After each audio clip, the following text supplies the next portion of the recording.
I've already got people on. Okay. Hi, I've got Joanne and Suzanne. Hi.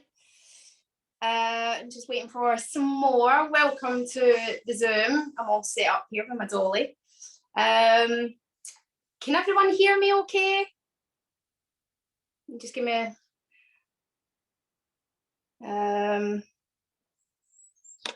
is there any chat? Let's see, is there a chat? Can everyone hear me okay? Just give me a thumbs up or how can I? Oh, brilliant. Hi, thanks, Joe. Okay. Right. Hi, guys. Good morning. So today I'm going to do a little root melt and tone for you using the new yellow pure toners. So I'm just going to have a look to see. Sorry, just bear with me.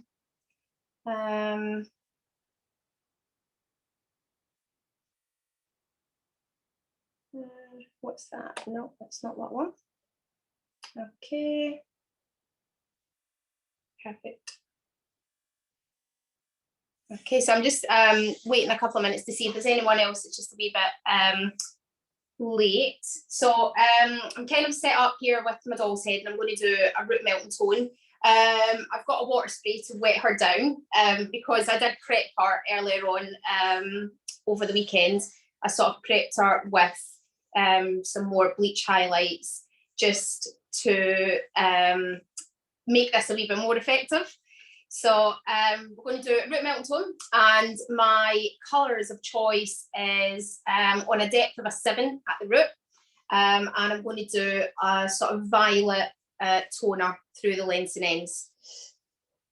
The reason why I'm choosing a 7 is for this, it's just I've got a full tube of 7, but when you are root melting, I would usually do it at my backwash, or if she had really, really ridiculous amounts of hair and ridiculous lengths of hair, I would maybe bring her over to the chair and I would do it at the chair, but I would do it pretty much on wet hair. So you would rinse off your bleach highlights or your balayage and you would condition it. I always condition.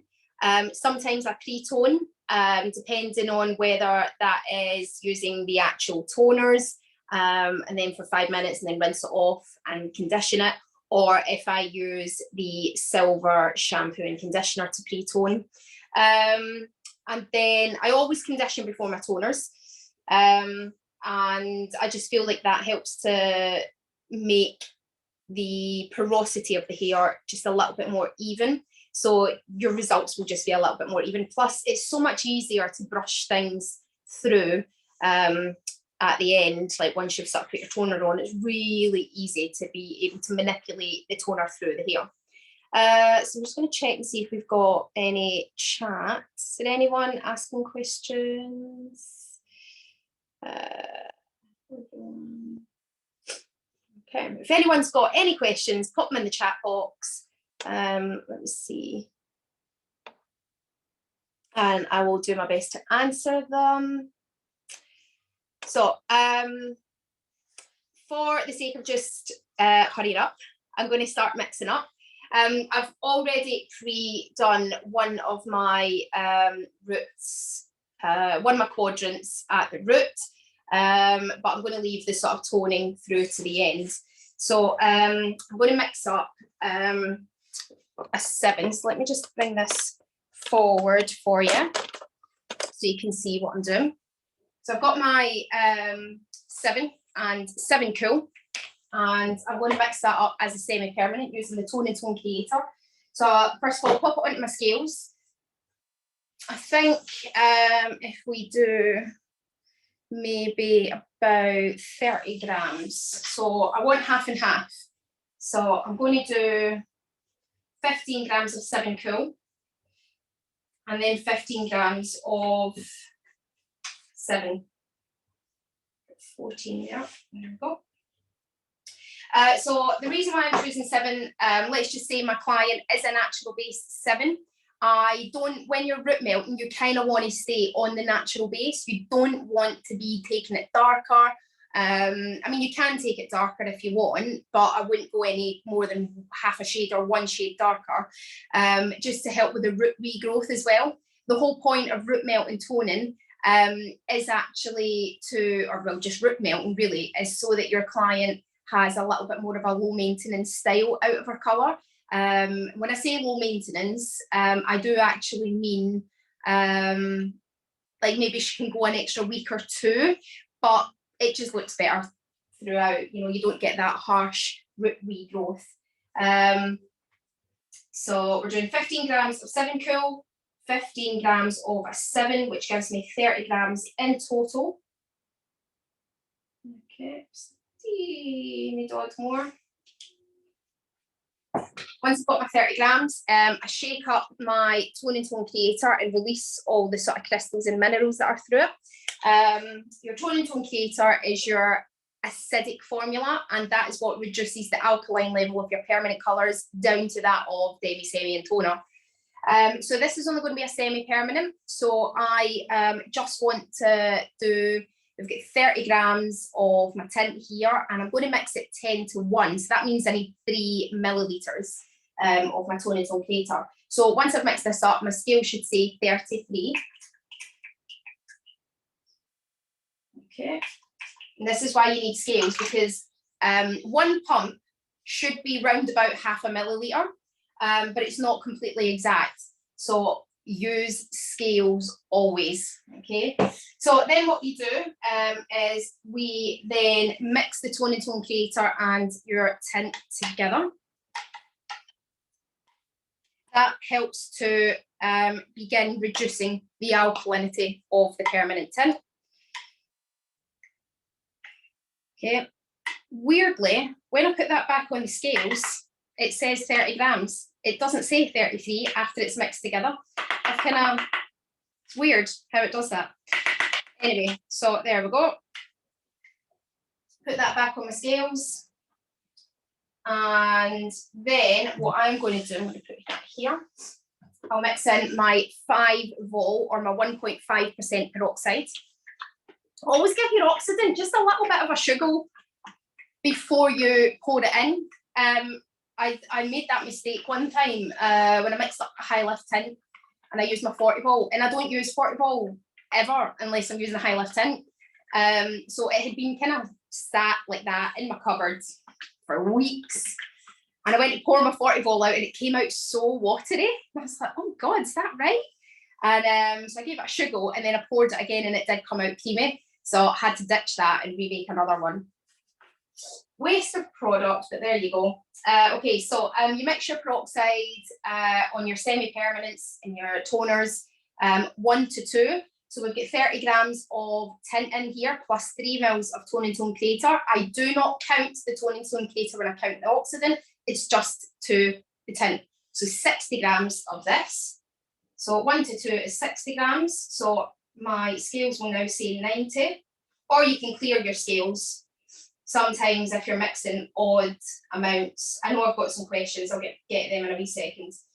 Sometimes if you've got some odd amounts, it's a bit hard to kind of count quickly on the spot, so I just redo my scales.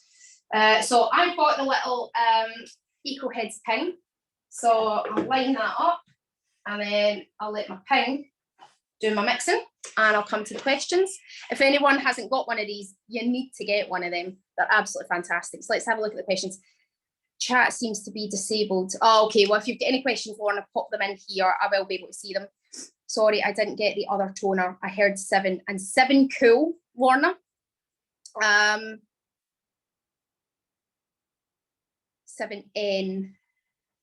Yeah, what colour range do you use at the moment, Lorna?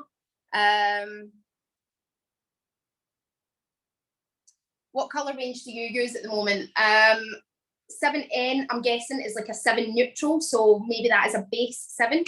So yeah, in the yellow shade chart, we are, I'm working on a base 7, so just literally a 7 on its own, and the 7 Cool. Now the 7 Cool is more of a blue pigmented base colour. So it's really nice and slightly on the ashy side, and I just absolutely love my cool shades for my root melting. If you've got someone with white hair coverage and you're trying to root melt, or maybe you've already done your root tint, but if you haven't and you just want to give a translucent colour, I'd pop a little bit of gold in there. So maybe like the 7 Cool and a little hint of like 713 or 731 or 732. Just put a little hint of gold in there, because the gold will help colour grab onto white hair. Not forgetting, this is obviously if she's less than 50%. If she's more than 50%, you're not going to get coverage with base on its own. You'll need to put just a little bit more of that tonal value into it. So, right, that's that mixed up. So when I am taking all this off, I just scrape off the excess from the mixer and pop it in. Okay, and of course, gloves. Right, so let me just check the chat before I get started. Okay. Okay, perfect. So, root melting tone, as I say, would normally go on wet hair, but because I prepped Dolly, she is dry. But I will wet her down with the water spray. I will wet her down with the water spray for the toning. So let's bring her back. Bring her forward.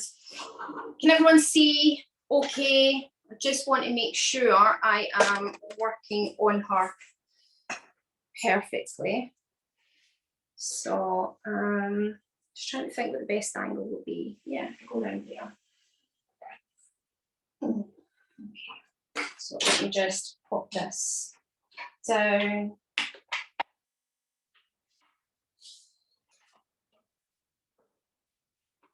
So I've got my toner, not my toner, sorry, my root melt, base colour. I think for something like this, I would usually only mix up about, especially on wet hair, maybe about 20 grams. I'm doing 30 grams because it's a doll's head and she does have quite a lot of hair and it is going on dry hair.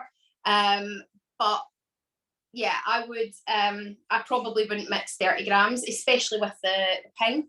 So the ping kind of aerates the product for you, and it aerates it without oxygenizing it, which is great. But basically, it will actually thicken, it makes the product a more creamy consistency.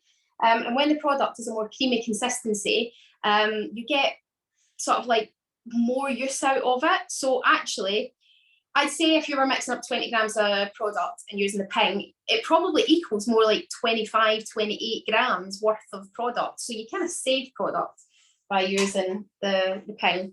But yeah, if I was doing this in my client, I'd probably only mix up 20 grams for my root tint. So when I'm doing my root melt, I don't usually always section off like this, but again, for the purpose of it.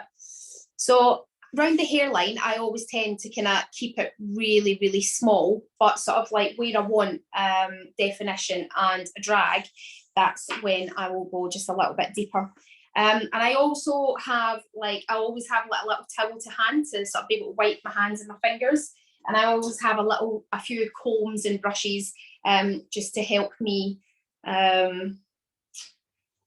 comb through, especially when it comes to the toner as well. So just for my hands, cool, that's fine. So I like to work, if I was working at the backwash, I would probably I wouldn't start right at the front because the front develops quite quick, and you wouldn't want that going too dark. I'd want to tap the root at the front and then work sort of like further to down with my root melt the further back I got. So I would probably start round about here usually, and I'd probably sort of like melt down and then melt up. Does that make sense? I do actually have clients that just sometimes book in for a root melting toner because their actual blonde service isn't needing topped up yet. That's the whole purpose of doing like your balayage and your low maintenance sort of colour services, is I feel like what your clients can have their blonde topped up sort of like once every 8 months, 10 months or so. So it's not quite once a year, but it does, it kind of works out like maybe once every 18 months or so. Of course, I've got some clients that just need to have their blondes topped up all the time, no matter how much I say to them, you don't need it, but they do, they need it. They need it psychologically, they need it. So, you know, it's fine. More money for me. My root melting tone, on the topic of money, my root melting tone, you work out your own pricing, you work out your own time value. I mean, how much is 15 minutes worth to you? It normally takes me about 10 to 15 minutes to apply a root melting tone properly, and but then you have to work out the cost of each, what each product is to you. I did have my little book somewhere that told me how much everything was. I must have taken it back into the house. So work out how much each gram of product is to you.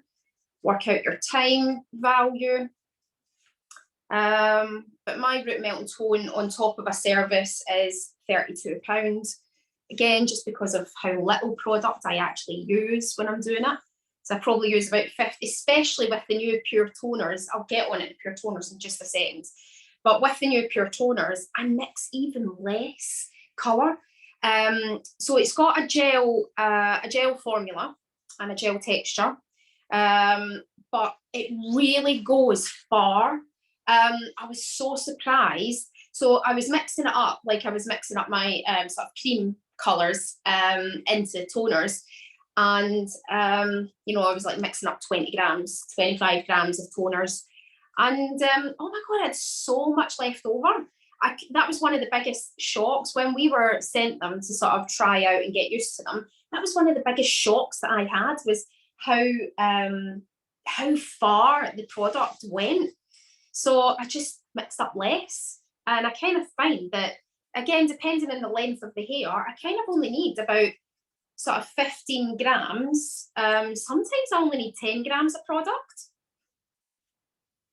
So once I get to the hairline, I literally just sort of tap in the hairline, because especially if you've blonded up the hairline, you don't want to create a massive shadow at the hairline. You want to keep the hairline nice and bright. So I kind of just tap it into the hairline at the back like that.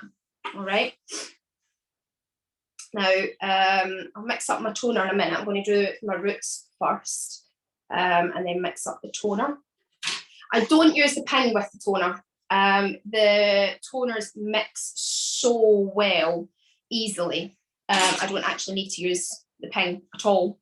So I don't use the ping with my toners. I just use the ping with my root melts. Now, to make life a little bit easier when you're melting the front, kind of take off what you want at the front just to tap. Usually just where you've sort of put that gorgeous money piece in. And I always clip it out of the way. A little bit thick at the moment, but I will fix that when I get to it. So yeah, again, I just kind of work into my sort of roots. If you're not covering grey with your root melt, which I would suggest you don't, I would suggest your root melt is exactly a root melt. It's not really for covering grey. Covering white hair coverage. I wouldn't really work it in too much at the root, you know, because it's in a semi-permanent, and you can use it for your white hair coverage, for those pesky grey sparkles, and you can leave it on for its full development, which is 20 minutes, And of course, with any sort of white hair, I always say to my client, you're not going to get full coverage, but you'll get decent coverage with us. And then they get pleasantly surprised when they kind of do get full coverage. So I remember I put semi-permanent on my mum's hair, and she had something like 60 or 70% white in certain places. And oh my goodness, I got full coverage on her hair, and I was like, I'm so sorry, I didn't mean for it to go so dark. She had a base 5 on her hair because it was just like her natural shade, her natural depth, and I didn't want it to change anything at all. But yeah, it kind of went full coverage on me. So yeah, you can get full coverage with your semi-permanents on your white hairs. So let me just bring this back over. So okay, if this was my client, I'd want this to be a little bit more further down at the top. So I'm just going to get my brush. I'm just going to sort of paint it down. Now, what I'm going to do on the other side is I'm going to show you what I would normally do on reverse balayage kind of looks. So let me just take my sort of money piece section out of the way first.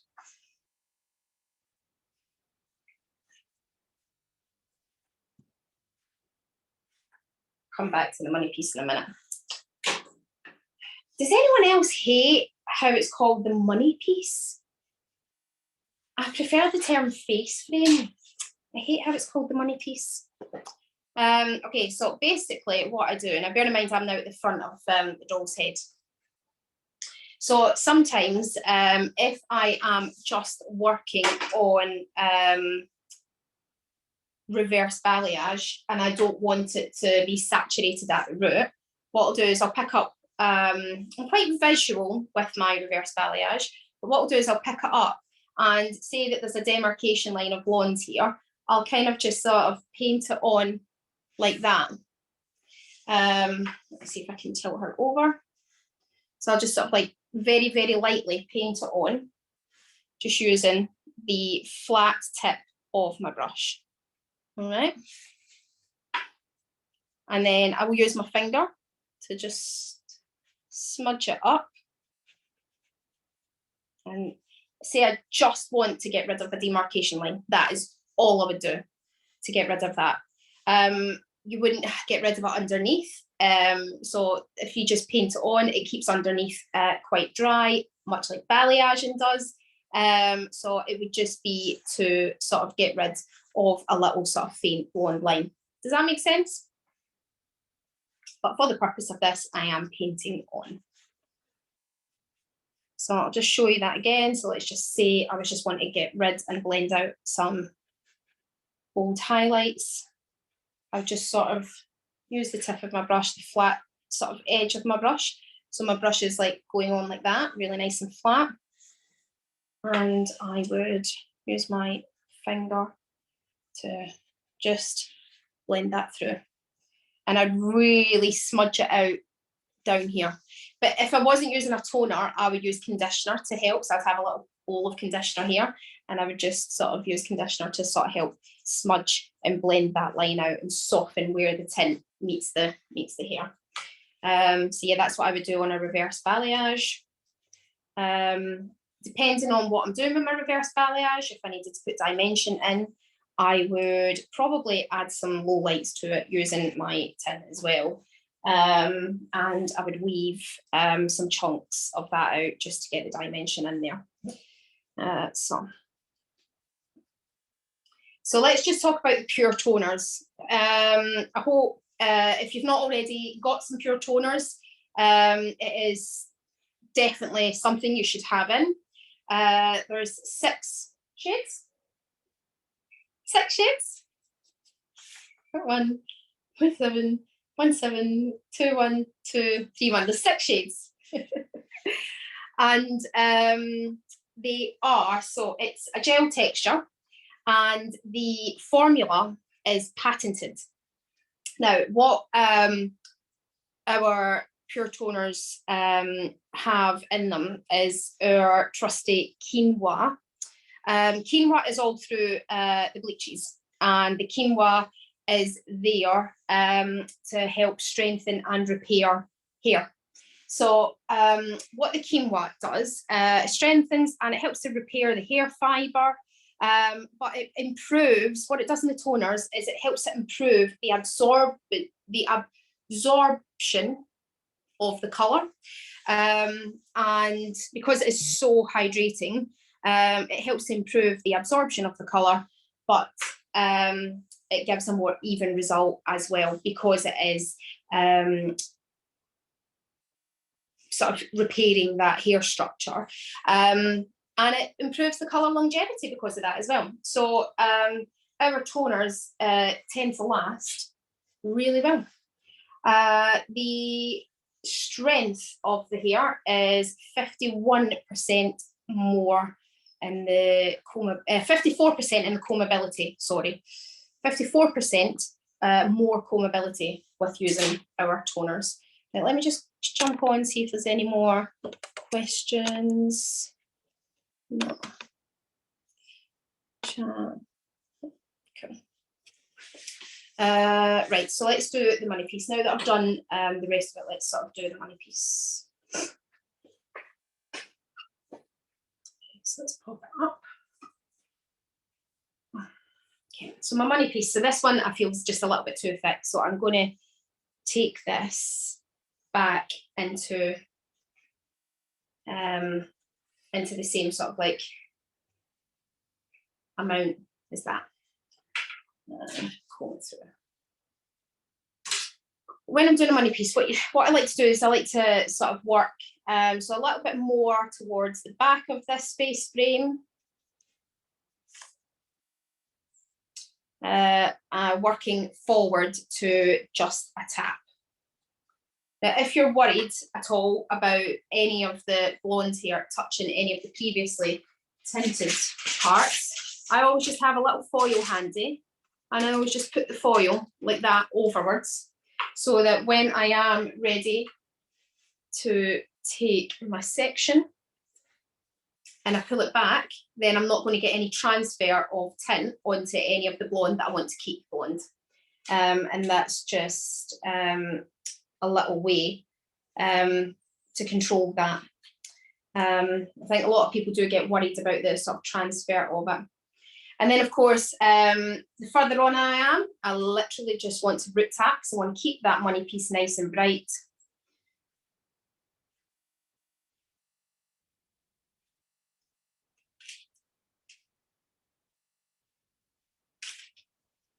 We'll just make sure that's done.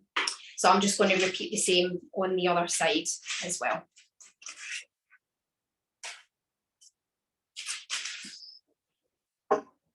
Can everyone see okay? Okay, just down. I think there's a little bit, yeah. Yeah, I'll just take that like that. Now, one of the other things about the pure toners as well is the brightness. So they don't come with a depth on them. They come literally as a tonal value. And depending on what depth that you use your toner on, you will get a slightly different result because it's just the tonal value.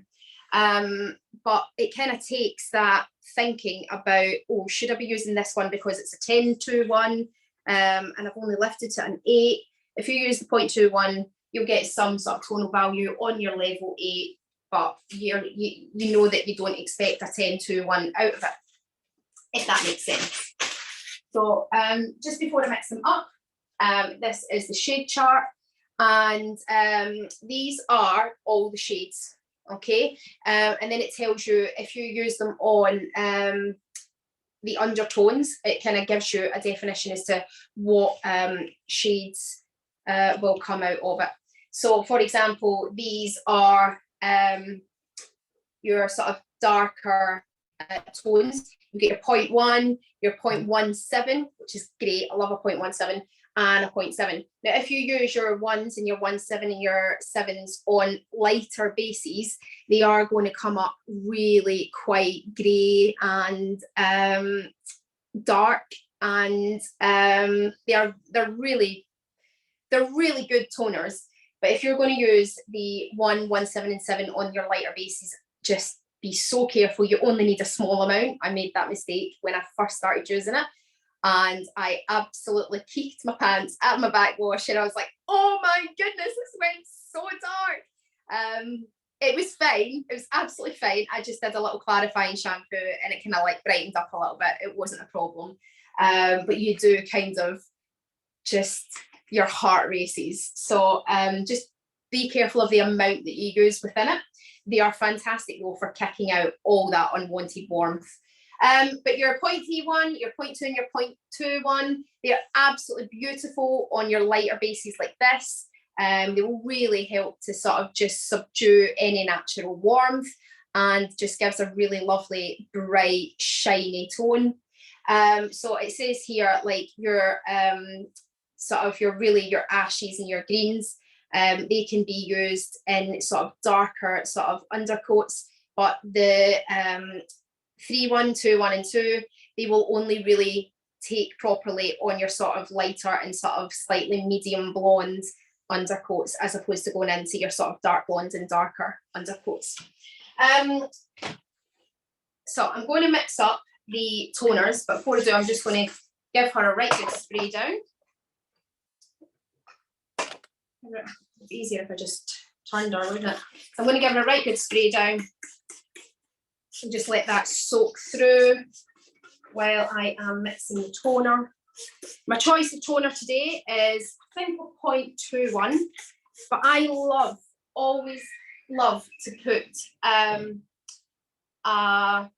bit of 0.31 through my toners. The toners themselves are 51% brighter, but I still like to put the 0.31 through it just to give it that little reflect of gold. I kind of do that on any of my sort of toners that I'm using. I always put in just a little reflect of gold, unless I really, really want it to be as grey and ash as possible. So let's take a bowl. I've got my toners out here. So just for anyone that's wondering, I'm going to do, just say 0.21, yeah, and 0.31. So this is your boxes. I love the lilac colour. It's really, really pretty.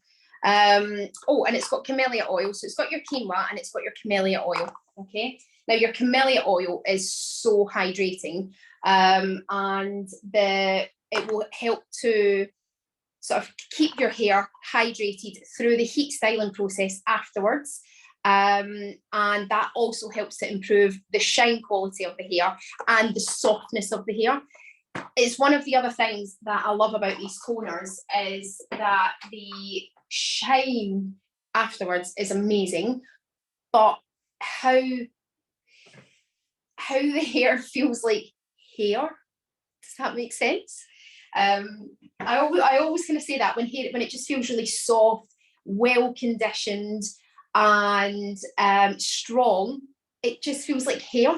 So I've actually got a client who has, she does everything to hydrate it, bless her. She uses so many amazing products. She treats it, she does masks, she uses the multi-benefits cream all the time. And she has such dry hair, just such coarse dry hair. And when I use the toner in her hair just goes like a dream. It's just absolutely beautiful and soft. Okay, so I want to mix. I mean, my doll does have a lot of hair. This is where I get a bit, I know I said I only mix up 20 grams, but for the purpose of the video, should we do 25? Should we do a cheeky 25? So I'm going to do about 22 grams of my 2-1. Now, another thing, when you are squeezing this out, it's heavy. And again, that's another sort of mind twist on how much to use. the gel-like formula comes out quite heavy. So if you were putting 1 gram of this in your bowl, you will use less of this than you would of this. You'll think you're pouring out the same 1 gram, and it is 1 gram, but you think you're pouring out this, like what looks like 1 gram here and 1 gram in this, and it's not. It comes out as 2 grams. So just be so careful, and yeah, you will pour out more than you need in the first instance because it just doesn't look like it. So I'm literally just going to do 3 grams of my 0.31, and then I think that's the tube finished. So look at that, right? Tiny little amount. Yeah, and that's been 2 grams. So just literally, and all I need is that to make 1 gram. Like literally just that tiny little amount, tiny drop. And there we go. I'm at my 3 grams. Go off. Yeah, there we go. Don't know if you can see that, but it's at 25 grams now. You do not need Tone and Tone Creator with your pure toners. So that can go back up on my shelf. But you do mix it with your 1.5%, okay? And again, it's 1 to 2. So there's 25 grams here, so I need 50 grams of my 1.5%.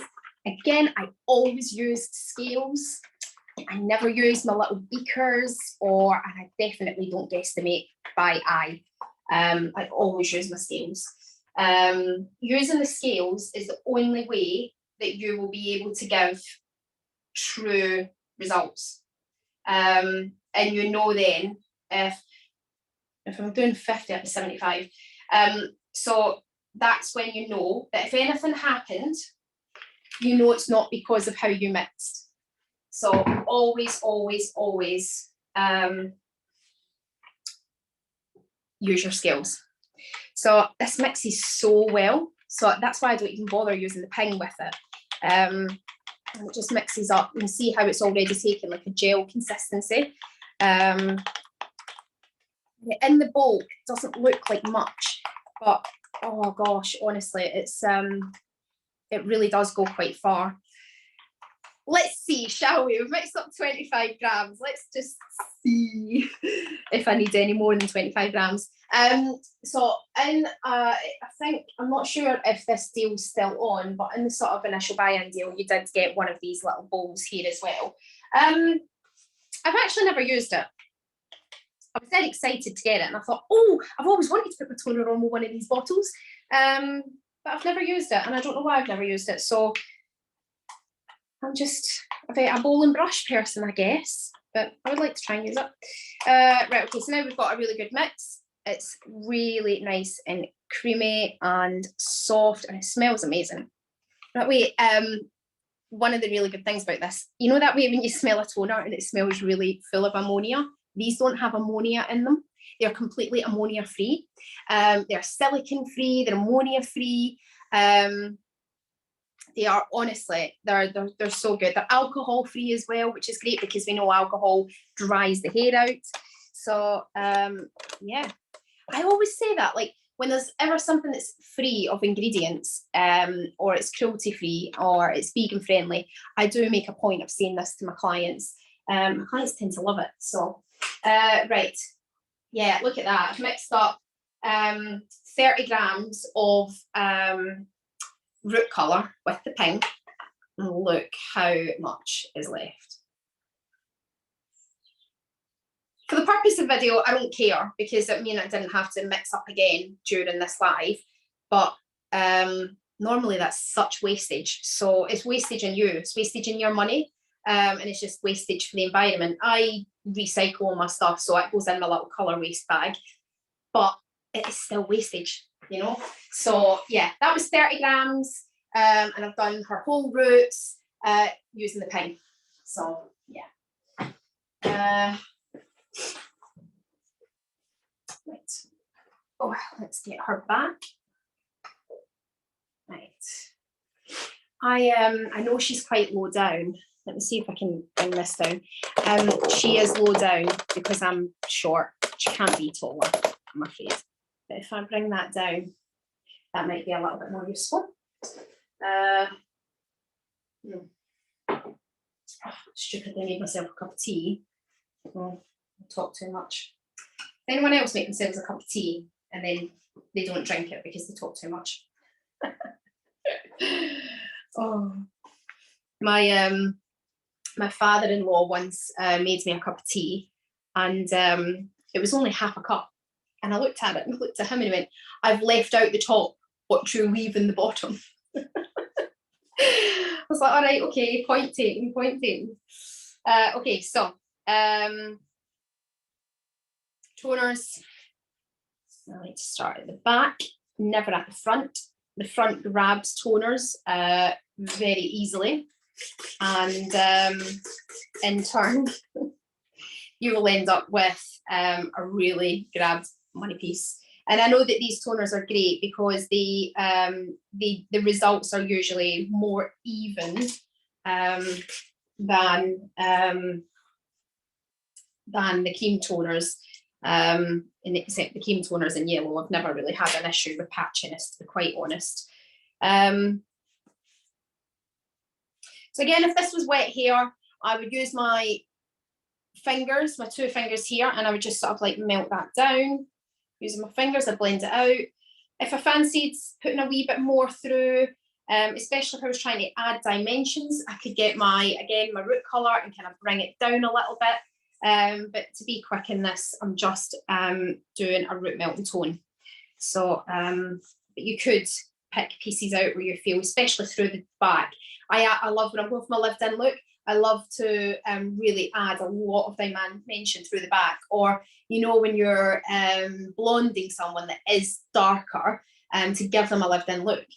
Don't focus too much on putting blonde through the back. Keep the back dark because the dimensions will pop it, and that's what will give you that absolutely gorgeous multi-tonal look through the back. So yeah, if I was kind of root melting and toning someone that was in between their full colour service, I'd probably take like a little chunk here and take the dark right down, or even just halfway down and then tone through the ends. So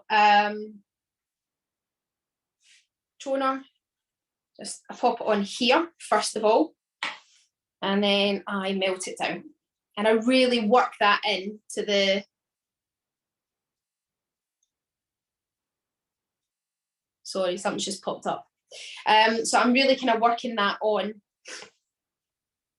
through the base of that root melt. When you work the lighter colour, or in this case the toner, through the base of this root melt, it also helps to sort of just distort the demarcation line that a root melt could give. So just really work that through with your fingers. And this is where, when you are working with a couple of different colours on a root melt, because as I say, sometimes if I'm in between a full service, I kind of add some dimension with a darker colour. I always have a little towel to hand to sort of keep my hands nice and sort of clean and free from the colour in my hands when I'm handling the next section. Now, this is where you could have your brush or your comb. I really love the wet brushes or the Manta brush. Or if you've not got a Manta brush, you should get a Manta brush. The difference in detangling your client's hair is incredible. I actually got, I was lucky enough to get one of the Manta Pulse, and it's a much more expensive Manta brush. I think the Manta brush is about £25, and I think the Manta Pulse is around about 50, I think. But oh my goodness, the Manta Pulse is incredible. And yeah, if you've got clients that really struggle with detangling their hair, it's genuinely, I mean, I've got one client that I actually wanted the Pulse for to try, and she has this, I don't know what it is, you know, have you ever heard of uncombable hair syndrome? It's almost like she's got it, but just like in one section, like one halo section around her hair. Everything up here, until it gets there, you can comb through, and everything after it, you can comb through. is literally just this weird section. She's had it for years, ever since she can remember. I mean, when I do her hair here, I wash her hair without matting her hair up. There's just nothing that, we've tried everything. Anyway, this Manta Pulse, I haven't had a chance to use it on her yet. She's not booked in until, oh God, it's October, later on this month. But I am really looking forward to using it on her. I really think it's going to make a massive difference.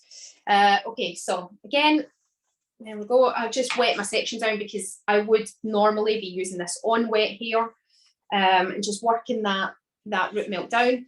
Let's just say that you think, nah, I want that root milk to be a little bit darker.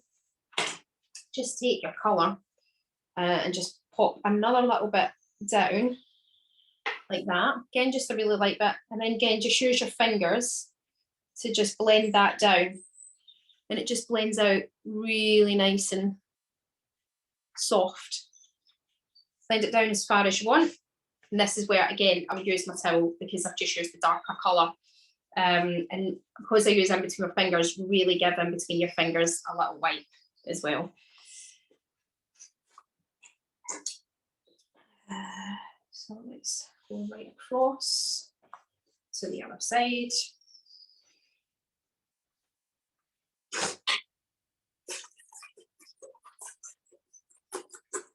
Go. So I am just going to put a little bit more of my root milk on.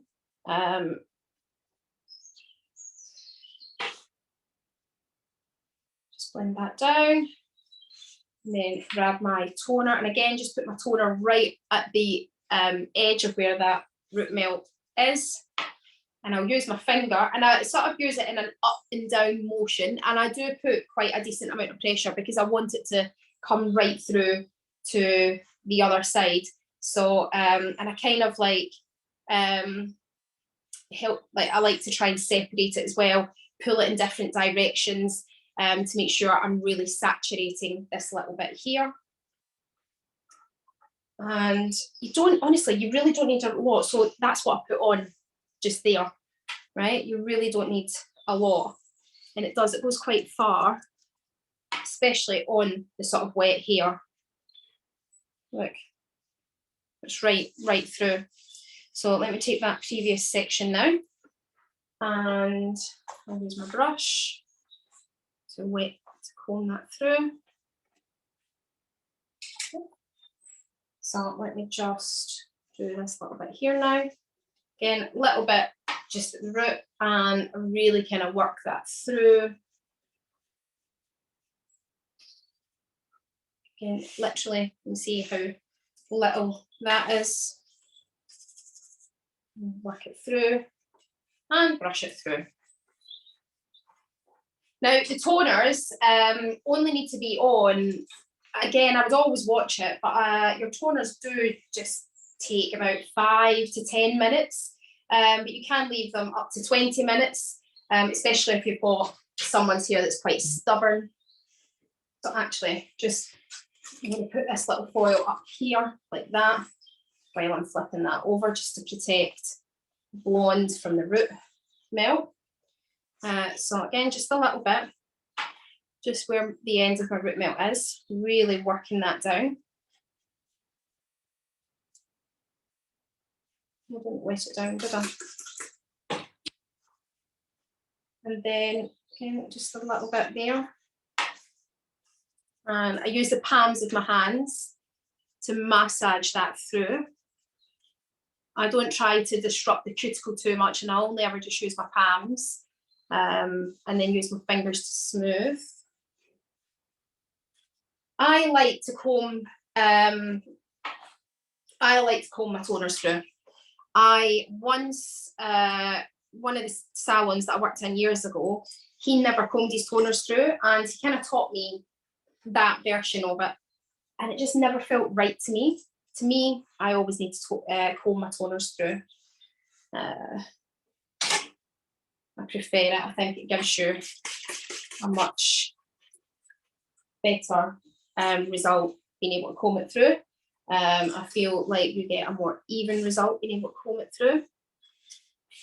And I am quite a neat, a neat worker. I'm not that neat in terms of tint going on the floor and tint going all over my chair or, you know, all over my clothes. But I am a neat worker when it comes to my clients' hair.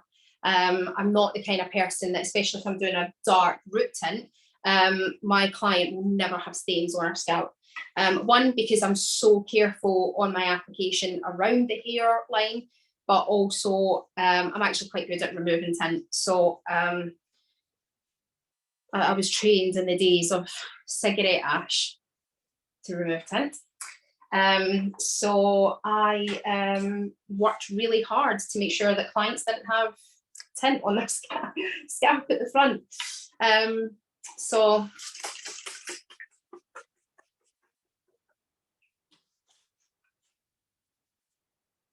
I'm just wondering if I should root melt that a wee bit more down. So I can just take that root melt, what that kind of product that's up here from when I applied it, and just work that down a little bit. And then get my root melt, my toner, sorry, apply that in. Now actually I'm just going to wipe my fingers before I do that. Really work that through.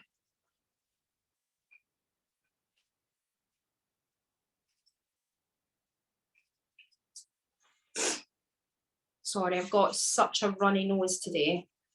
It was quite cold when I went to bed last night. I had to pull out the second duvet. Slip my second duvet on.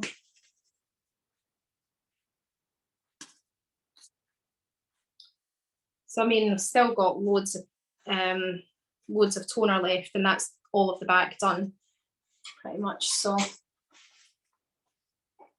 you can see that toner already working on the underneath sections. You can see that toner's already sort of coming through. Right, okay, so let's fold this over and put that there. So let's do the side. So let's give her a good spray down. I don't actually mind soaking her face. She won't mind, it's fine. She won't complain. Again, it's brushing down, and as I brush down, that also helps to brush down my root melt a little bit. And again, because I'm at the front now, I still work from the underneath up, but I will take it sort of like on vertical sections rather than the horizontal type sections now, just because I can then control around the hairline when it comes to toning. As I say, I always leave the hairline to last. So once I get to where I want the hairline to be at this side, I will move on to the next side, and I'll do the two hairlines, well, the hairlines at either side, I'll do them together at the end.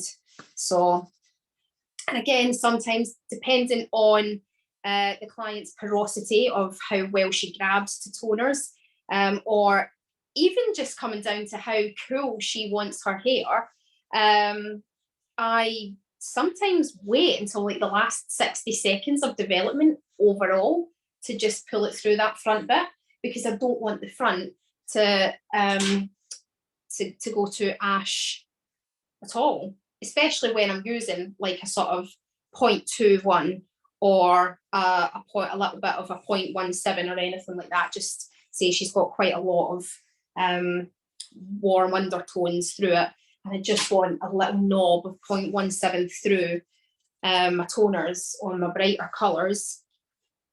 I just put literally 1 or 2 grams. That's all you need. If you're doing like a 0.17 on a depth as light as this, you do not need a lot of it, because it's powerful. They're really good toners. They're actually some of the best pure toners I've ever used, because they do exactly what they say. So the formula does not contain ammonia, which is amazing. It does not contain silicons, and it doesn't contain alcohol. There's a couple of other ingredients that can't really pronounce. There's MEA. I don't ask me to pronounce what MEA stands for. I literally can't pronounce it at all. Is it resorcinol? Is that what I'm trying to say? Resorcinol as well. Doesn't contain that. Resorcinol. Or resornol. I don't know. Terrible with that. Okay, so I've kind of got to where I want to take this through at the last part. So I don't need that, so that can go over here. And just before I sort of rub my hands through the other side, I'm going to wipe my hands on a towel. I use the biodegradable towels, and my recycling company, they take them and degrade them down sooner, or decompose them sooner, or put them in compost or something or other. And when I've used them on my client, I don't immediately put them into my little bag for it. I do rinse them out and dry them, and I keep them for either cleaning everything or for things like my hands. They're great little things for that. Okay, so I mean, look how much toner I've got left to do this side. That's a lot. So yeah, you don't need a lot. And she's got a lot of hair. She's got a lot of hair. And of course, I'm doing it on dry hair. You know, I know I'm wetting it down, but spraying it wet is never the same as doing it on washed wet hair, is it? So yeah, there's just yeah, toners are great. You really don't need as much at all, and it's really great because they are the same price point as your permanent tints, but you don't need as much, and plus you're using one less product with your pure toners because you don't need the tone and tone creator as well. So yeah, and I just feel like there are certain times when I will still use my cream toners, my permanent tints, and bring them down to my toning. There are still people that I do use that, especially when I'm using, I'm wanting like a nice mushroom. I mix my 753 and my 821 for my mushroom. And I know that there's a 0.21 in the pure toners, but there's no 0.53. So yeah, I do still like to use my permanent tints and mix down to make that of a toner. But I use the pure tones probably more now because I do a lot of blonde work, blonde balayage work. Another good thing, because it doesn't contain ammonia when you're working on balayage, especially if you've got people coming in between their services, they're going to have a natural regrowth to think about. You're not going to get any base shift at all with these. So it just really takes that, I suppose, anxiety of, oh my God, is this going to shift the base away from you? One of the things that I always say, when you're using your permanent tints and tone and tone creator, you can mix your tone and tone creator 10:1 up to 10:5, and the more tone and tone creator that you use, the less of that natural base shift that you're going to get. But you're then using more product. So your pure toners, as I say, or if you've not got them in, they're just great to have. And you will save money in the long run because you're not needing to use your tone and tone creator. And of course, if I'm mixing, okay, so let's do the maths here. If I'm mixing 25 grams, I can't count that much. So for every 10 grams, okay, there we go. If I'm mixing 20 grams of my permanent tint for a toner and I don't want any base shift, I'm then mixing 10 millilitres of my tone and tone creator. Now, it's not a lot of money.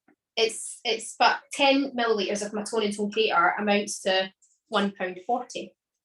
So I will save money using my pure toners. And I will save using my permanent tints for when I need to tone with the other toners that's not in pure toners. So yeah, just actually need to do another order quite soon. I'm when I'm down to one tube on my shelf, I'm low. I always have, like, out of my most populars, I always have spares in my cupboard. And yeah, I've got some spares of my toners, but my 0.21 is the toner that I use the most. So I have 1.21 on my shelf. So I am going to need to replenish that. Yeah, like I've got so much toner in my hand. You know, I didn't need as much as I put on for that section. So that's my last section before my money piece. So I won't wipe my hands because, well, one, it's such a waste of product if I wipe my hands now.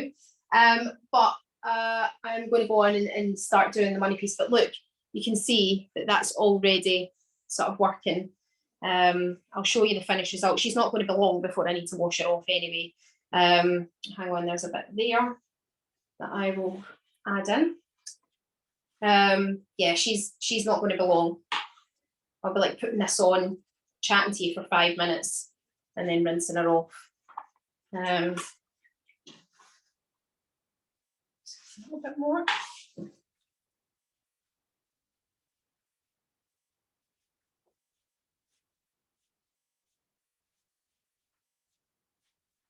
How's everybody's Monday? You might be watching this back actually. If you're live, how's your Monday? You got a busy day ahead?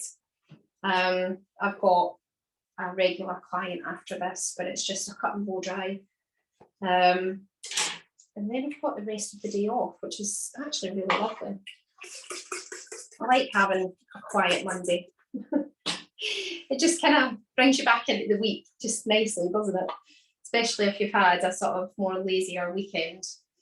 I know a lot of people have a Monday off, but I work every Monday. Monday was a good day for me. Before my youngest went to school, on Monday was a great day for me because I had a nanny, so I could work quite late on a Monday. Still can work quite late on a Monday, which is good. So my husband was off on a Monday afternoon.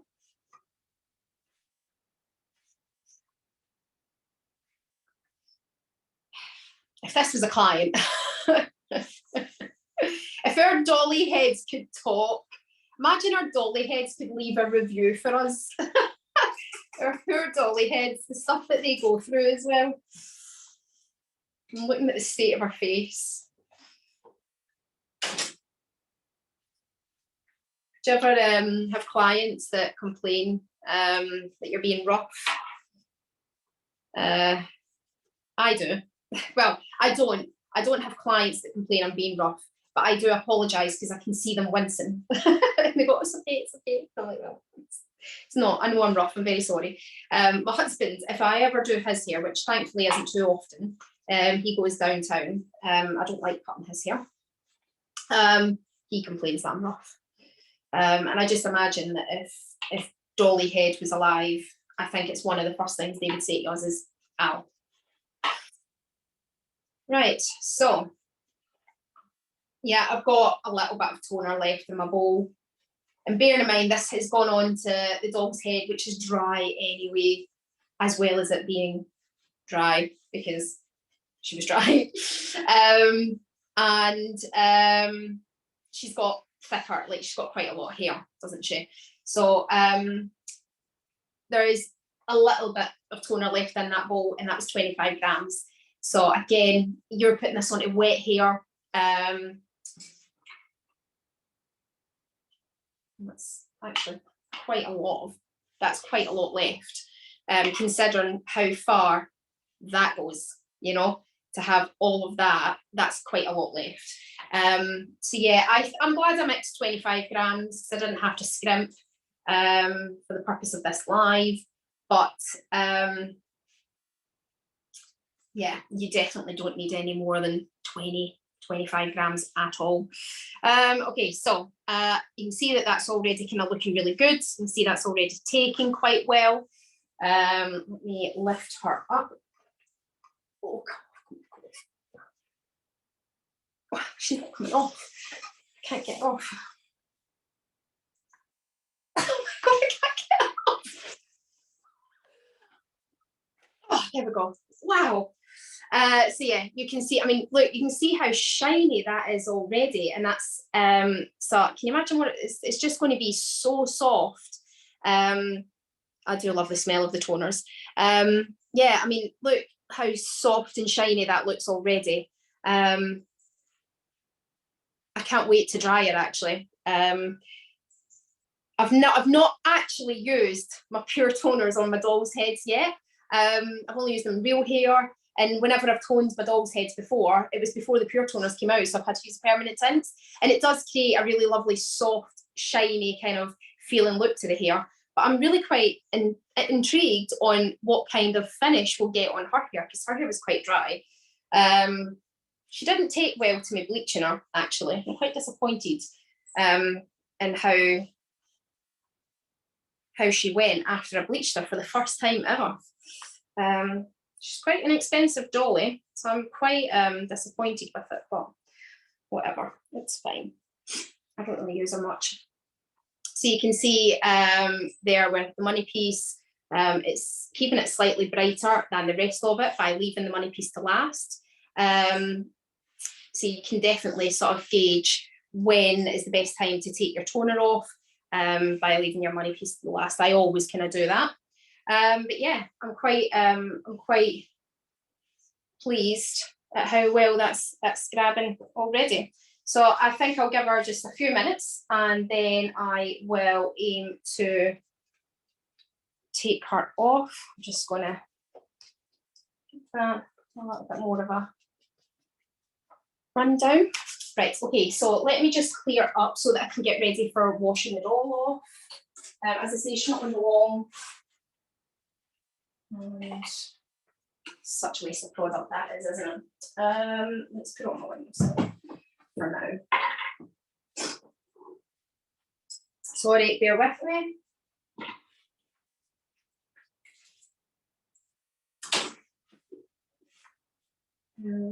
What's going with that? Right. So I'm going to just check my chat and see if there's any questions. Please do ask any questions. Trying to think of anything I've missed out. 51% of brightness, 54% of combability. If you've got curly clients, this is ideal to use as toning on your curly clients because of the quinoa that gives it the sort of strengthening and the repairing, and the camellia oil. Because of those properties and the ingredients that's in it, it's so gentle and hydrating and nourishing for curly hair. So I would definitely recommend your pure toners if you are a curl specialist, or if you have some curly clients. I'm not a curly specialist. I know how to work with my curly hair, so I do have some curly clients that see me as a good fit for them. And yeah, the pure toners is so good for my curly clients. Let me just have a check at the chat. I've got a question. Can you repeat that mushroom toner? Yes, okay, so mushroom toner, my go-to for the mushroom toner, Alex, is 821 and 753. Now, depending on the depth that I'm putting it on, and depending on how mushroom I want, because if you're putting it on a really light depth like this, and you're putting 753, that's going to go dark, so you have to watch it straight away. I'd maybe swatch out a couple of different versions of that, like with the ratios. I pretty much always do half and half, but again, if I just want it to take a little bit more of a minky edge to it, I will put more of my 753 in it. If I don't want it to go quite as dark, I'll put more of my 821 in it. Or you get your 1021 if you want to lighten it up a bit and just use the 0.53. You can use a 0.31 and a 753. Really best thing is swatch them out and see which one kind of suits you and your clients better. But my go-to is the 821 and the 753. I absolutely love it. Just be careful with the depth and things. Right, so let's just check the chat box, see if there's anything. So nothing in the chat. And I think Alex was the only question. Done. Okay, cool. Let's come back. Okay. So she is looking pretty good. I will leave her for a few more minutes. Yeah, she's looking good. She's so soft. Right, and I'm just sort of preparing for washing her off.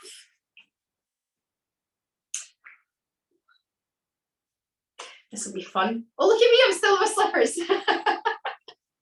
Comfort, eh?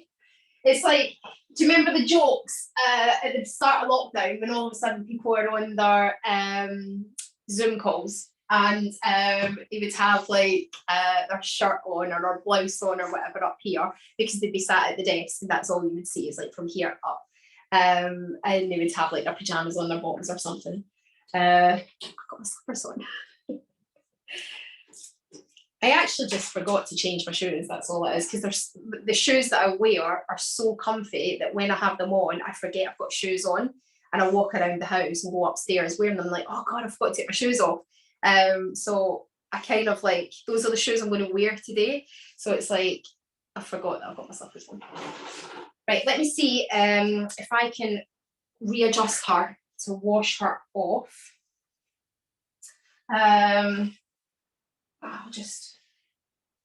I'll figure it out. So let me just quickly talk through to you. So if you are having the toners for the first time, speak to your account manager, your rep. They will be able to perhaps send you some of this information. But I'm sure it's on the Facebook group if you need to look at the file section. But yes, so this tells you quite a lot about what you need. So you've got your quinoa, it's a superfood, which we all kind of know. It protects and intensively repairs the hair. It's visible to improve the colour's absorption and increased its longevity. And then you've got your camellia oil, and it's castor and green tea oils. And we all know castor oil has a lot of benefits. Oh my God, I can't talk. A lot of benefits to our hair in terms of keeping our hair nice and supple and hydrating our hair. It's really good for scalp health as well. And green tea oils, and green tea is again similar to a superfood. It's really good for the inside of our bodies and such. So it will really go in to help the hair shaft, again strengthen and hydrate that hair shaft from within.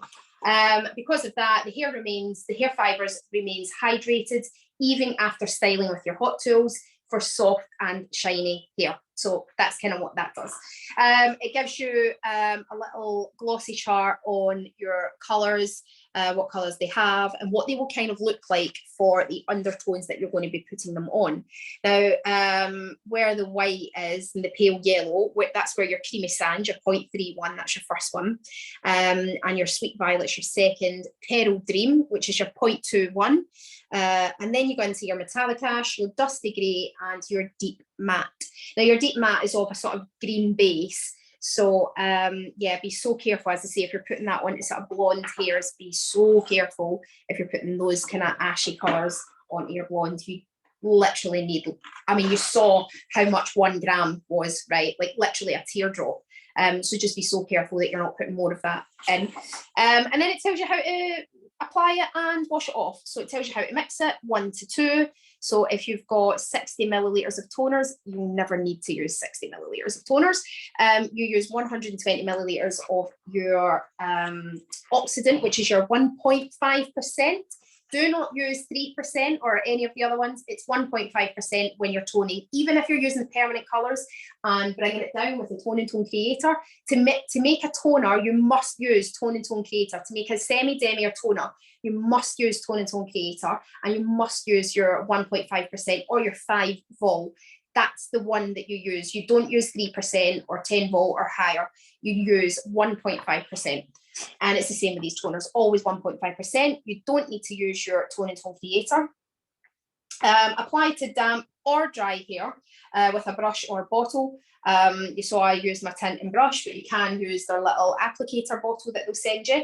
And you can use it on dry hair. I prefer using it on wet hair because that's pretty much most of the time what I'm doing is I'm using it after I've bleached, balayaged, highlighted someone's hair. When you're taking this off, so you'll see, so you can process it up to 10 minutes. So she's definitely ready to come off now. If you shampoo it off as well. I sometimes don't. I think it just depends on how much time I've got. I sometimes don't.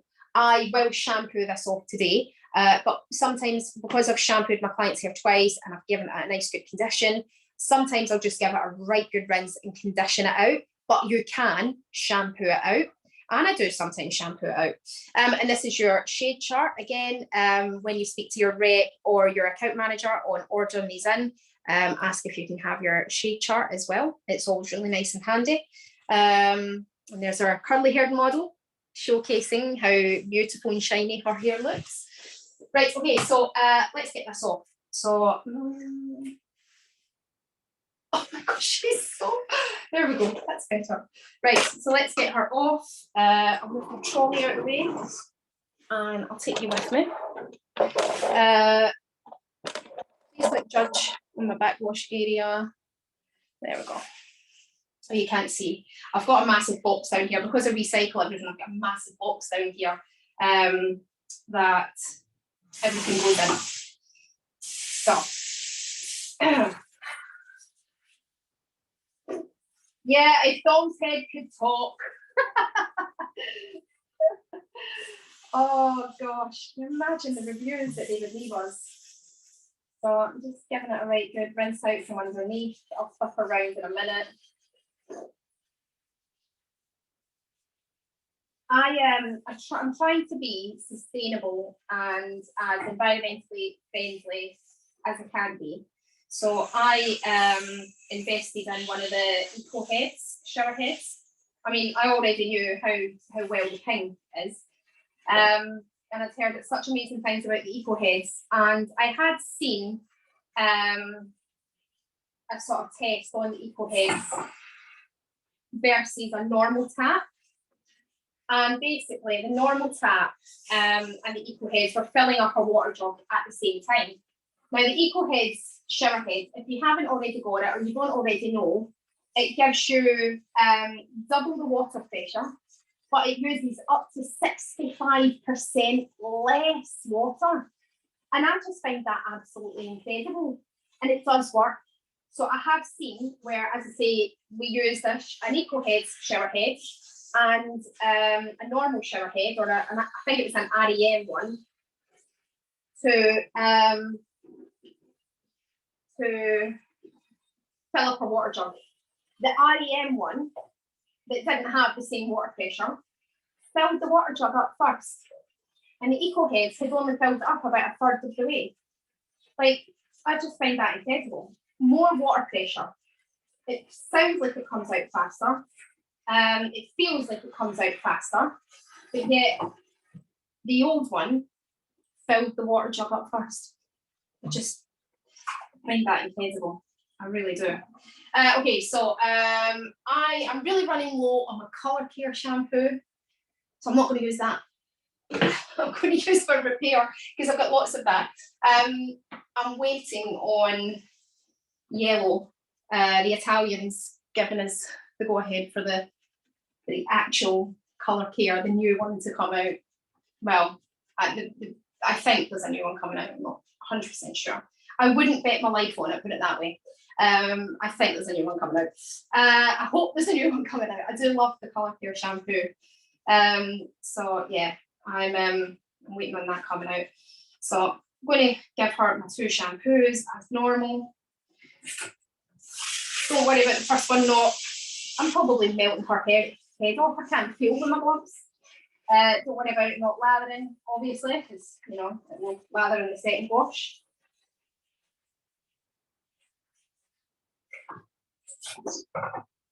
Okay. When I bleached her hair the other day, my husband was holding her for me. So I usually wash them. If I'm washing them to style them, I usually run my bath and wash them in my bath.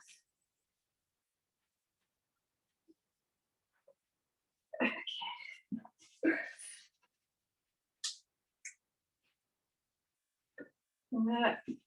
Oh, thank goodness I've got my penny on. I've ended up soaking. Can you imagine if someone came, my window's right there, the front of my house is right there. Can you imagine if someone came to my house right now and saw me shampooing a severed head?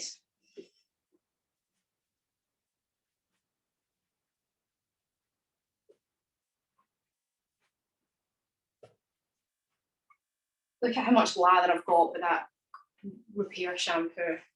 Does anyone use the yellow shampoos? Honestly, they're amazing. I've been using the yellow shampoos since I came to Yellow, like almost 4 years ago.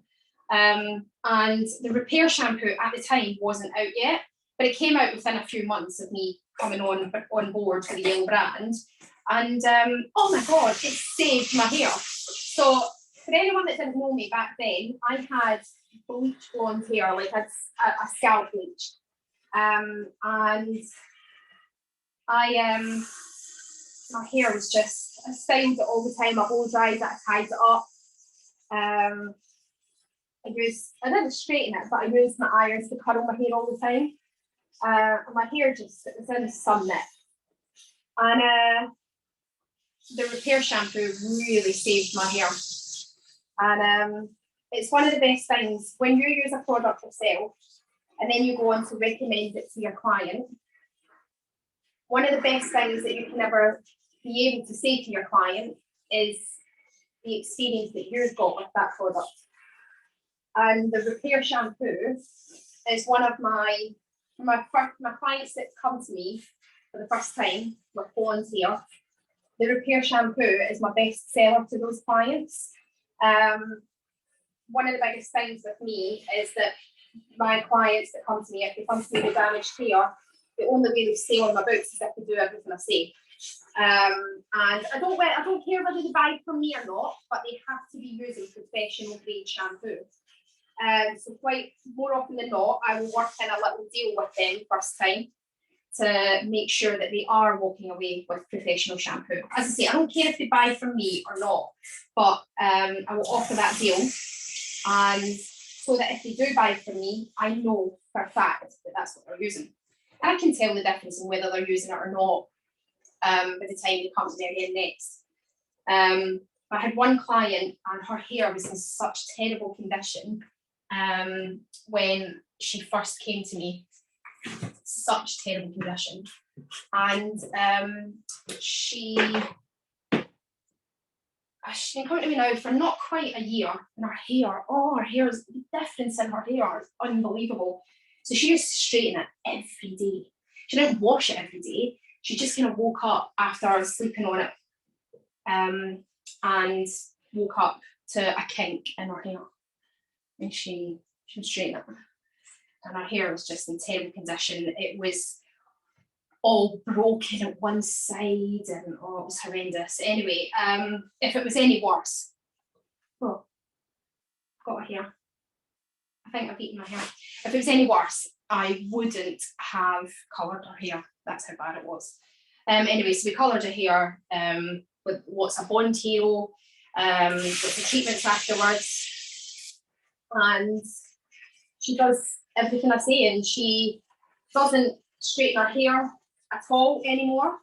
She will use hot tools and she will style her hair, but she mostly just blow dries her hair now rather than styling it out with a hot tool afterwards. And her hair's just in amazing condition. She was one of the clients that took the repair shampoo and conditioner off me. It's quite hot. She was one of the clients that took the repair shampoo and conditioner off me, and she swears by it. So we've changed her out now. She's not on repair because her hair doesn't need repairs anymore. And she's on Nutritum to hydrate her hair. She has a little bit of repair left. So maybe once every month or two, she uses the repair to help treat her hair. So repair shampoo and conditioner and mask is an amazing range to retail off to your clients to look after their hair. But as soon as their hair is repaired, switch them out. They should not be using repair anymore.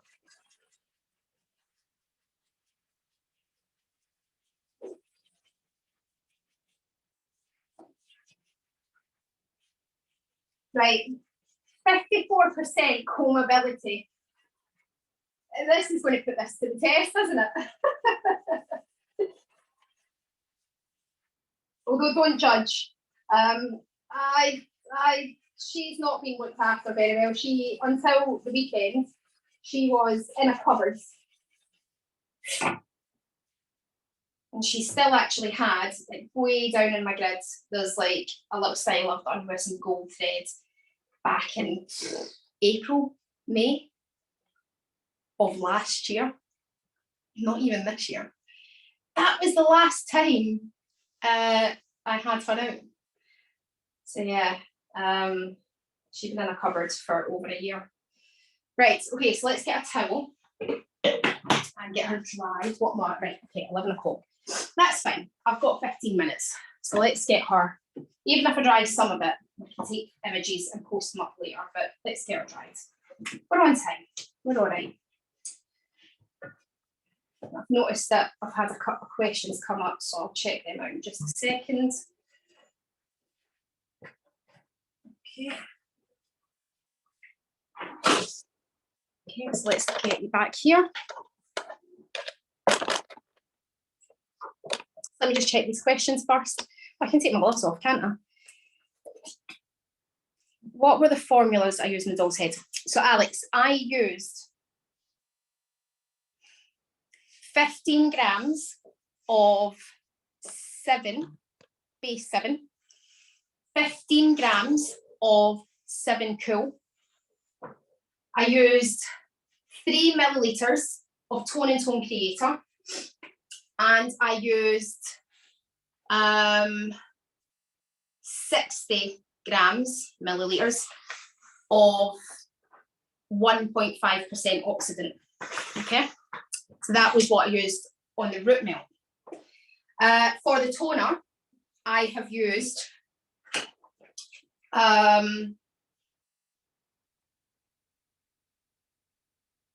22 grams of 0.21 from the Pure Toner range and 3 grams of 0.31. And then I've used 50 millilitres of 1.5%. So that's what I've used on Doll today. And I've got so much of the root colour left over as well. Okay, so let's put some of the leave-in serum. This is the Colour Care range. Leave-in serum's great. Again, that just helps with longevity, but it helps with combing out as well. Now, I really wouldn't judge the 54% combability on her, or you could, because usually, like when I bleached her hair the other day, oh my gosh, combing her out was hard work. So this actually doesn't look, she is nice and soft. Yeah, look at that. She's not quite that bad at all. Yeah, look at that. She's combing out really well. So yeah, she's combing out really well. No way, when I brushed her hair on Saturday, when I combed her out after bleaching, no way was it that easy. I mean, I had to take it section by section to comb her out, and I used mask. So yeah, look at that. It's just combed right through. This is a doll's head, for goodness sakes. That's combed through so well. Look at that. Look at the state of this, right? And look how easy that's combing through. Yeah, her hair is so soft after that toner. She needed it. She come out of hiding a year and a half later and gets only the best. Right, okay, so there was another question. I'm trying to remember it from memory, but that's not working. What was the other question? Okay, where did you order the Eco Head from, please? Okay, so you get that from Wonderful Brands as well. Everything comes from Wonderful Brands. Well, the only thing that I wasn't getting from Wonderful Brands was my foil, because I felt, for me, Foil Me Foil wasn't the best one for me. But Wonderful Brands have now started stocking Framar or Framer, however you want to sort of pronounce that. They're now stocking Framar, and I've worked out that the foil brand that I use to buy from Wonderful Brands will now be cheaper than buying the foil that I did. So I've cancelled my subscription with my current foil provider, and my next order will be my foil. So once I get my foil from Wonderful Brands, everything comes from Wonderful Brands. I don't even go to Capital anymore. It's been such a long time since I've been at Capital. Right, okay, so I am going to put some of the multi-benefits in her hair, just to sort of protect it from the heat. Even though the colour does that, always put heat protectant on. Where is it? Where is it? Okay. Oh, I haven't got one out yet. I haven't got one out. Where is it? It's in there. Sorry.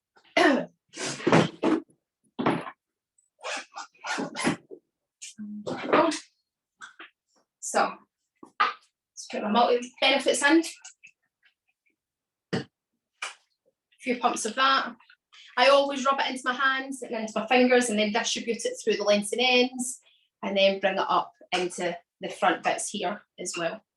I always just, like when I rub it, I always open and distribute it into the sides of my fingers, because you do rake through the hair, don't you? So let's do that. Okay. Now let me just grab my hair dryer.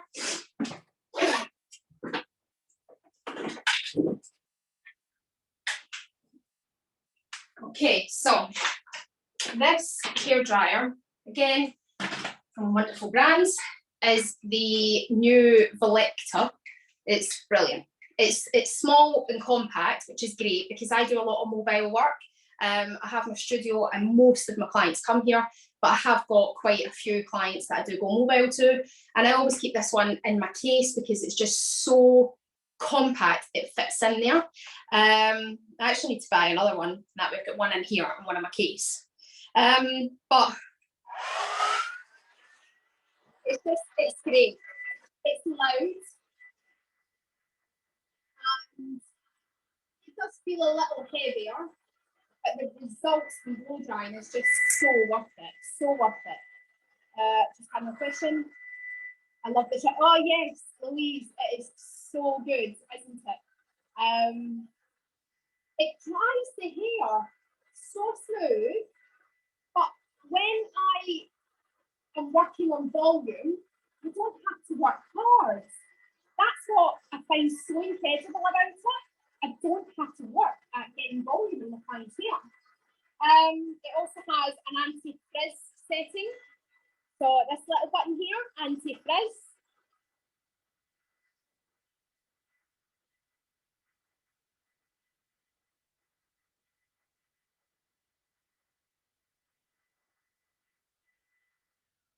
So only because time's getting on, and I know that you guys have all got somewhere to go to, and I've got somewhere to go to as soon as I'm finished, I'm going to crank the speed up. Once the speed's up, it is quite loud. So just bear with me for a few minutes.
So this dryer also has a ring light on it, which is really good because you get to see the colour as you're drying it.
Now this does have a magnetic nozzle as well, and the nozzle has stay cool technology.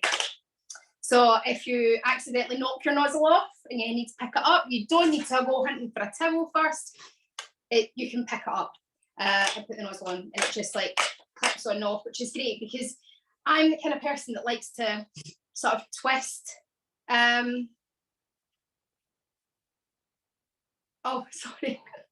I just got distracted by my client texting me. I'm like, what? So I quite like to spin my nozzle when I'm working. So if I'm working like that, I'll have my nozzle like this. But sometimes when I go to the side, I like to be able to move my nozzle like that. So because it's got the stay cool technology, I can move my nozzle to whichever way I like. So yeah. Now I'm just giving her a quick dry, and then I'm going to get the tongs out, just so you can kind of see the colour. And I don't treat my clients this way. Again, if Dolly's could talk, I think that's her dry. Yes.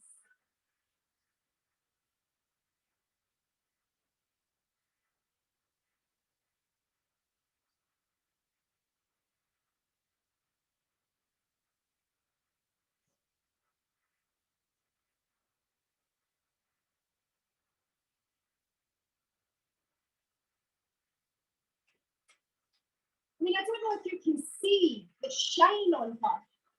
Can you see the shine on Dolly? Like, can you see the shine on that? Look at that. When do you know your dog's head has that kind of shine? She's never had that shine. She's never had that shine. Look at that. And that's me. And you've seen how I've blow dried her. That's me just blasting her. You know? Look at that shine. Absolutely gorgeous. I mean, I'm impressed with the toners anyway. It doesn't take much to impress me more with these toners.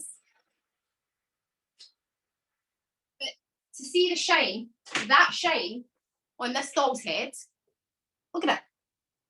Look at that shine. That's incredible. Now bear in mind, this is the first time I'm seeing my toner on my doll's head. Look at that. And look how smooth she is from blasting her dry. So, I mean, you can see where their claims of 54% combability, all the shine from the camellia oil, the hydration, the repairs and the strengthening. Honestly, look at that. That's incredible. Right, okay, so I'll get my tongs on and just very quickly show you some, wave her out a little bit. Should put these on. They do take a little bit to get up. So these are the 11 tongs. I love them. Absolutely fantastic. Best tongs I've actually got. I've got lots of tongs. There's another hot tool brand that I have always loved, always. And I don't tend to shy away from them. But that hairdryer and those tongs that you can get from wonderful brands, well, let's just see. I don't use the other one very often. So yeah. Right, well let's get this done quickly now so that everyone can get on. I always take nice big sections when I'm tonging anyway. Let's just get out from under there. Let's just see if there are any more questions. Nope, let's just check the chat. Nope, cool, done. Right, so put my tong in.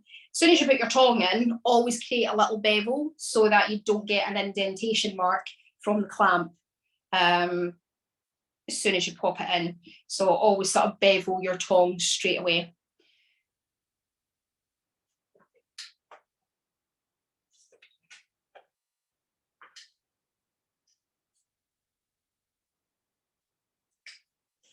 Yeah, I'm really impressed with that shine. So just to recap, for the root melt, I did my base 7, my 7 cool.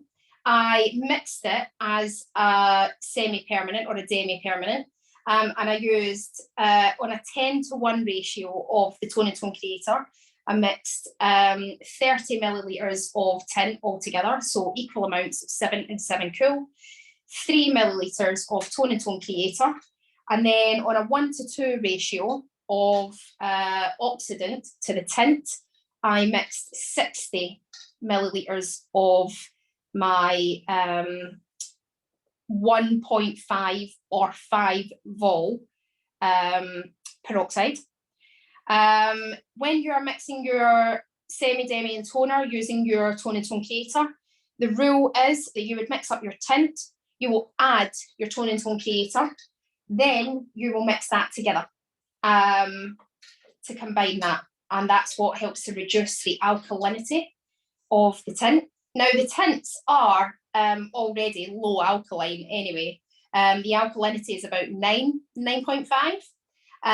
So they are low alkaline and low ammonia anyway, but the Tone and Tone Creator is what the product is that reduces their alkalinity even more, which brings them to a true semi and demi. I know that there's a lot of claims that you cannot turn a permanent tint into a semi-demi and toner, but with yellow, because of the pH scale and how the science works behind the Tone and Tone Creator, yes, you can with yellow. The more Tone and Tone Creator you use on the permanent tints, you will get no base shift. So you can mix your Tone and Tone Creators up to 10:5 ratio. So that means for every 10 grams of tint, you would use 5 millilitres of your Tone and Tone Creator. And that will not give you base shift. I tend to stick to 10:3. So 3 mils for every 10 grams used, and I never get base shift. So I don't think you need 10:5, but if you absolutely need it for your own knowledge, your own safety net, you can mix it to 10:5 and it will not shift the base. So that's what we did for the root tint, for the melt. Then for my toner, I used 22 grams of 0.21. 3 grams of 0.31. Now, the reason why I've used 3 grams of 0.31 is because gold is a reflective pigment. I don't like using my violets or my ashes just on their own. I always mix just that little knob of gold in, just to keep my colours bright. You don't have to. With the pure toners, there is a 51% brightness, 51% increased brightness, but it's just something I've always done, regardless of what toners I use. I always just put that little knob of gold in just to help it. Then I used 50 millilitres of 1.5% or 5 vol. So your mixing ratio is 1:2 on your oxidant choice, because it's 1.5% always. And you do not need Tone on Tone Creator with your pure toners. Your pure toners will not shift the natural base at all on their own because they have no ammonia in them. They have no alcohol, no ammonia, they have no MEA. And the other products that the other ingredients that I can't pronounce.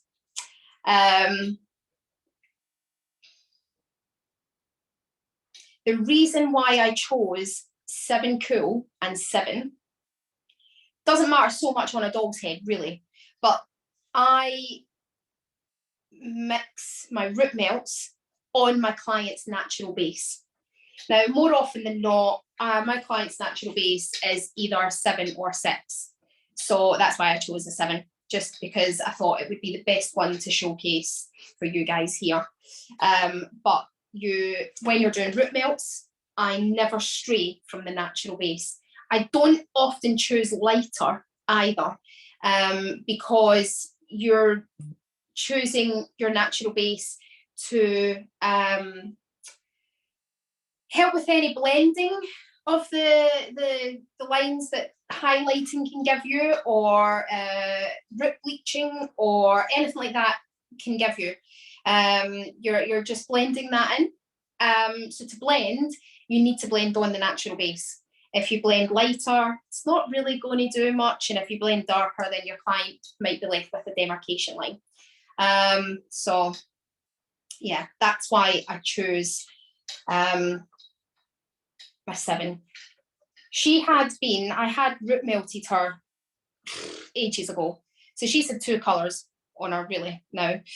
So when I first got her, I root melted and toned her, but that was, as I say, 1.5 years ago. She had never been bleached. So to prep for this, I wanted to bleach up that old root tint and tone.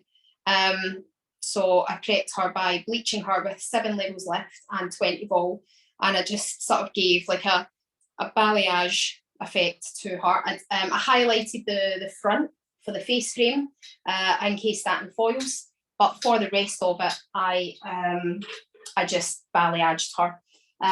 When I balayage with my 7 levels left, I mix 1 to 1, just to keep my mixture a little bit thicker. I don't always balayage with my yellow sort of bleaches. It depends on the client's hair type, and if I can encase it in foil or cling film, and then maybe I will use it. But in my doll's head, it didn't really matter so much, so I freehand painted her hair, and it actually worked out really well. I was quite pleased at how well it lifted and how well it painted on.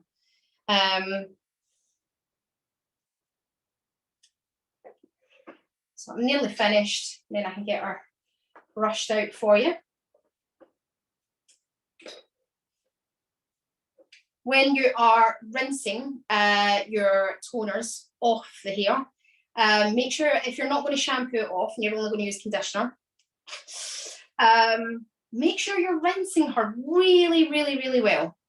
Because this is again why I think maybe you should shampoo it, because the toners are gel, and water and gel don't really go very well together. So it probably is better to shampoo, even if you give a light shampoo, just 1 light shampoo after your toning, just to help get some residue out of her hair. And it also improves the shine if you shampoo it out. Just use any yellow shampoo is absolutely fine. If you've got colour care, I would always recommend your colour care, but any one of the yellow shampoos is absolutely fine to rinse out colours. Just make sure you are rinsing her well. Okay, so that's her sorted. Sorry. Okay, so I'm going to just get a little bit of my, shall I put oil in it? I'll brush it out first, let you see the shine, and then I'll put the oil on it. So yeah, just get my wet brush again and just brush her out. I mean, look at the shine on that, seriously. I'm so impressed myself with that shine.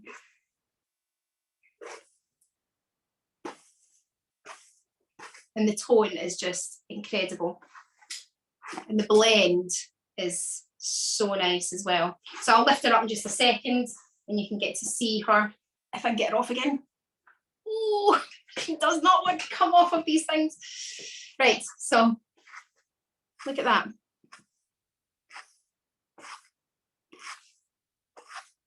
That root blend and that shine.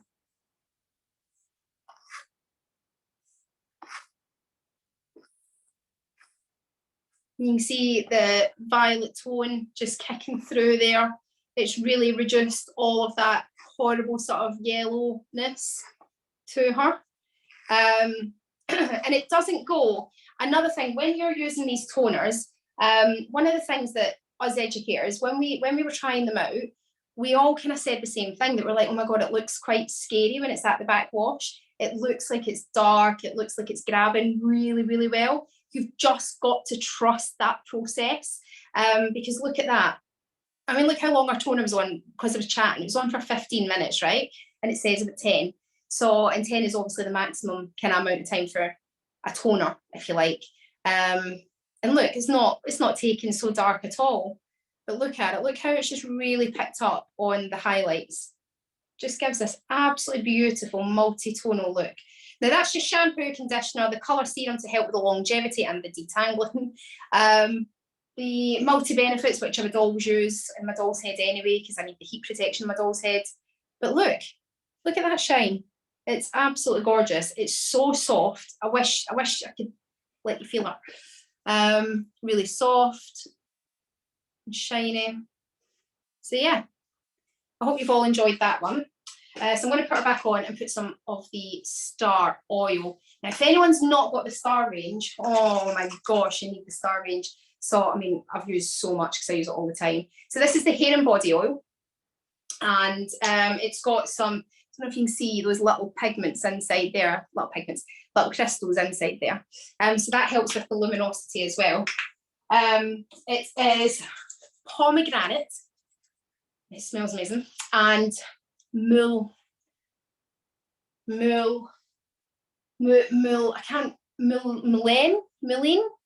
M-U-L-L-E-I-N. It's so hydrating. It will also protect from some heat as well. So whether you put it on dry before you put hot tools on it, or whether you put it onto your wet hair, and it just helps sort of give a wee bit of smoothness and shine. But anyway, there we go. So there's Dolly Head with the pure toners. I'll put some images up on the Facebook group later as well. Some befores and afters. So that was your 7 and 7 cool into your 0.21 with a little smidge of 3-1 in your pure toners, and just melted through for a really seamless blend.